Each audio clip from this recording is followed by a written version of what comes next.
Hello YouTubers, welcome to vlog number 96. Today is Sunday, which means I have nothing to do. It's just a rest day. I managed to force myself to sleep till about 10:30 because sleep is sweet, especially on a Sunday when you've got nothing else to do.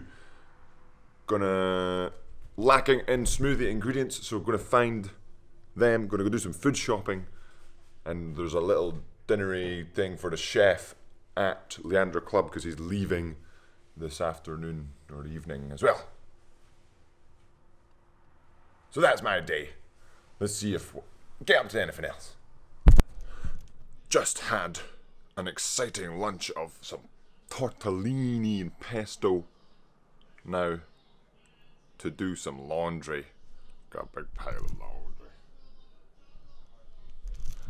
Sorry, Mom. I'll get this all sorted, because probably should.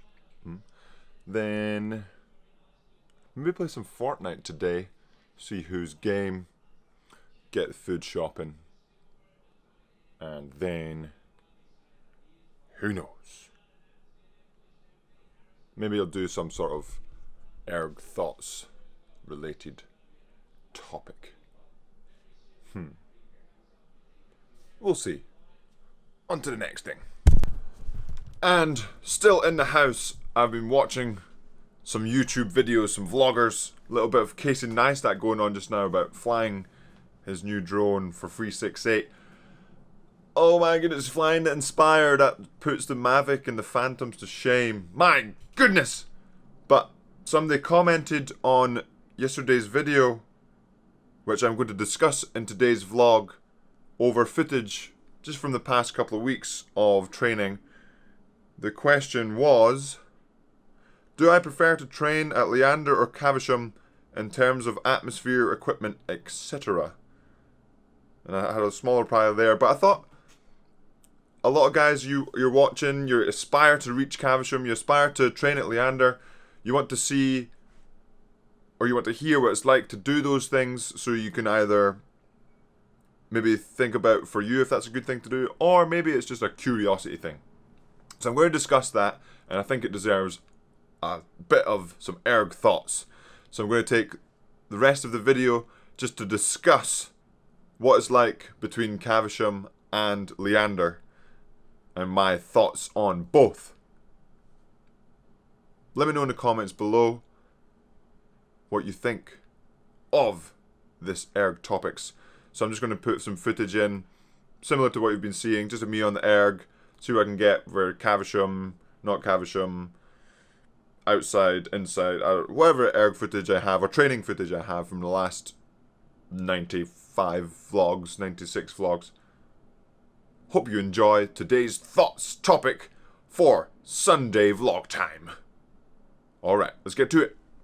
Okay, we'll get straight to what is the difference between training at Leander Club and training at Caversham, at the GB Rowing Team Training Centre at Caversham Lake, the Redgraven Pinsent Rowing Lake. So, training with Leander, I'm going to go through a few things for both Leander and Caversham. So I've narrowed it down to about 5 things, and other things might pop into my head, but 5 things: equipment, athletes, atmosphere, water, and variation. And so there's a bit of crossover between all of them, but I think I can talk about all 5 separately and see what comes out. So we'll start with equipment, numero uno. Equipment between training at Caversham versus training at Leander. So both places are very fortunate to have awesome boats. Mostly, so if I'm a sweep athlete at the moment, so mostly M-Packer pairs, 4s, 8s for the boats, great oars. And then when you go inside, you've got great access to weights, like platforms, weight racks, all that different thing for all your weight needs. And really the easiest thing for rowing is probably the indoor rowing machine on the Concept 2, just holding that standard there. So really, equipment wise, there isn't too much of a difference. So we'll head on to the next point, the athletes. So athlete-wise, when you're training at Caversham, you're surrounded by like the top of the top guys. They're guys that have essentially they've got to that top level. Some guys have competed at the Olympics and won medals. Other guys have just joined, like myself, just joined the team and aspiring to that. But you're all in the GB rowing team, which is sort of the world standard, one of the world standards of rowing as a sport. Whereas Leander Club is probably a high standard for a club. It isn't that national level, so the athletes vary slightly because you're not competing with sort of the national team guys. You're not competing with you are competing with a great variation of different standard of athletes. So you have, so let's just say we're going through Henley. You're competing at the ladies' plate, which is a top intermediate event, and then you can compete all the way down the events as well into the Temple and the Thames Cup, just different boats like that. So you have different standards of athletes at Leander Club. So the athletes themselves just vary greatly at Leander Club. So you have guys that are just starting rowing, or all like very close to starting rowing and like are showing great potential. But when you get to at Caversham, the GB team, the guys have shown their potential. They have got to a certain level, and they are trying to reach the highest level possible. Rather than at Leander, it's more of a hopeful, like guys are trying to excel to the next level. At Caversham, the guys have already made it to that level, essentially. So this pushes into atmosphere and the differences between the two. So at Caversham, you have a group of athletes, men and women, who are pretty much all striving towards the same goal, to get an Olympic gold medal. And whether that's 4 years into the cycle, whether that's the first year of an Olympic cycle, the aim is the same: to produce fast boats, or as fast as boat as possible, to get that Olympic medal at the end of an Olympiad. Whereas you go to Leander and you're really aiming at, say, Henley, you're not aiming 4 years down the line, you're aiming essentially 1 year down the line. Leander does have a goal of making athletes or helping athletes get to Caversham, but the overall club aim is heavily Henley biased. So it is a much different sort of training program. It's a much different type of atmosphere in that regard. So when you're training at Caversham, obviously you have the racing season every season, but you're still aiming for the Olympics after a 4-year cycle. Atmosphere as well, which I've talked about before, variation, and this is also as a part of the point, and there's crossovers here. Atmosphere and variation can greatly change sort of motivation and attitude. And so when you're at Caversham, say you're doing your workouts and you're at the training centre in 2K Lake, what can happen sometimes is, so say you're doing a big high volume week, or weeks, months, whatever, if in the winter you've got high volume, and then you're training, you're up and down that lake hundreds of times, you see that same duck that goes by, you see that same post every single day. You've got 2K where you essentially know that lake inside out, which for some people can mean that, I wouldn't say boredom, but it's a kind of, it gets you sort of, like I've emphasized before in a lot of my vlogs, a variation can be a great motivator. And so if you're in Caversham training every single day, especially in the winter, it can just beat down a little bit on that motivation. So you go up and down that lake, it's a bit cold, and you're thinking, oh my goodness, I've still got however many K left. And I've seen that, I don't know, post over there a million times this year. And you're just like, oh, here we go again. But obviously, it's still a huge privilege to do that. But when you're in the situation of just doing it over and over again, you forget you can sometimes forget just how lucky you are, and then it's overridden by the sort of the monotony of it, which sometimes can just be a tough thing to adjust to and change. And that's where it's well, it depends on the time of the season as well. Like I said, that's a winter thing, and it's a little different at Leander. You have a bit bigger river. You have 3.5, 4K to play with. It's a little different. You have a little turn in there and stuff like that. And it's similar. But like, for example, I trained at, as we're going over to different, not just Leander and Caversham here. So I trained at Northeastern University on the Charles River, and that's 5-6 miles of river. So you may, I trained there for 4 years, and I know it very well. You could say inside out, but some days I would go down the river and think, that's a new tree, or something like that, something a bit different. So, like I said, variation can be a huge key to motivation, which then feeds into the atmosphere at different locations. So I would say, since there is, I would say a little bit more variation at Leander, just in the rowing sense, just because it's a bit longer river, there's stuff going on, it's less private, so you might see someone on the towpath like fall in the water or something, and whereas Caversham's quite private, it's only the coaches on the towpath, and it's just the same boats, same people every day, whereas you're on the Henley stretch and you've got guys from different clubs, girls from different clubs, the booms come up and down.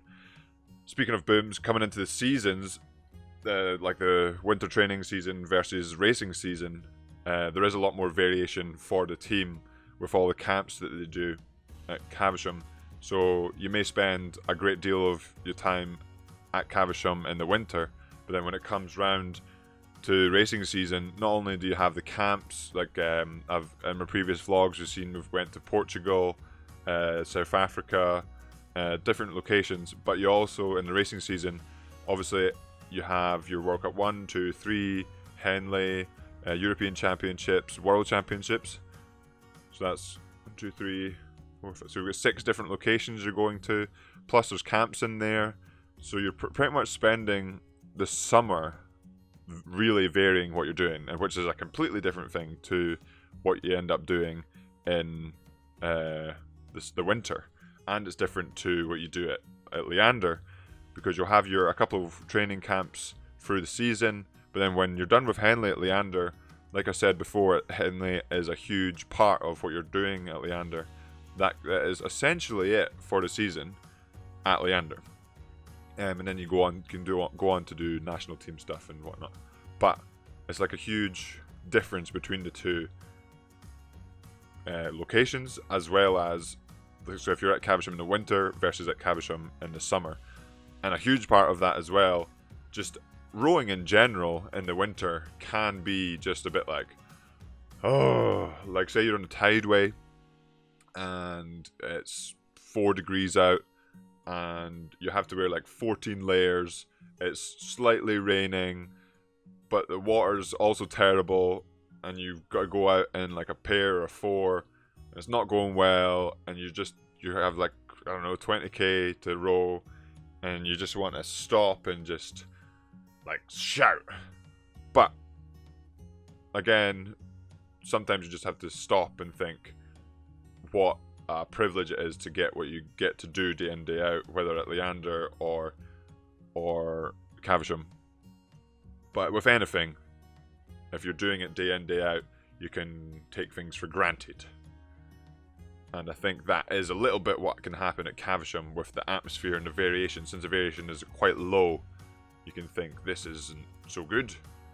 But then, like I said, the sun comes out in the summer or spring or whenever it wants to come out, and it gets warm. Caversham gets flat, like maybe like a couple of days in the summer, and you're like, yeah, buddy, this is what I like to do. And then you go to do the racing, and you go to the camps during the summer, and it's awesome. So I think, really, the water, as I talk about water there, water would be my last point, which I've also kind of talked about already, atmosphere, variation. The water at Caversham and the water at Leander are different. They've got a river versus a lake, and so things can vary greatly either way.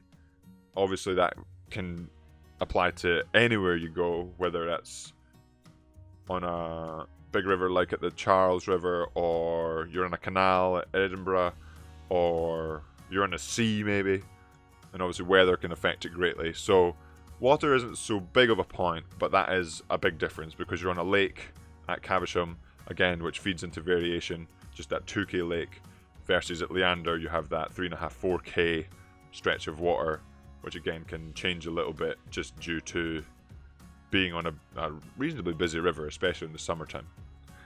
And I think that is it for the, well, I kind of did 3 points, but one of them was like 3 points. So it was like 5 points in total, kind of. And I hope you enjoyed a little discussion between Leander and Caversham and a little bit of my experiences out with that and how I kind of look at both. Let me know in the comments below if you kind of agree with me. I suppose what I'm really talking about is taking things for granted here. Like that atmosphere variation kind of difference. Let me know if you feel like that can sometimes happen to you, or ways that you can stop yourself feeling like that. Or again, let me know about your location, if your points are quite similar to mine, or maybe you have different points altogether. Appreciate you listening in, and that is it for Leander and Caversham Thoughts. Okay, and that is the thoughts from Caversham and Leander, or Caversham against Leander versus. But I hope you enjoyed it. Let me know in the comments below what you thought. Hopefully enjoyed the footage as well. Remember, well, I've still got some laundry to do as well. I got like halfway into it and then got roped into stuff. I'm going to go food shopping as well. Always exciting for food shopping. Yeah, buddy, because remember, food is fuel, and if you've got no food, you've got no fuel. Oh, yeah. Okay, remember, subscribe if you haven't already. Hit that like button. Have a good one.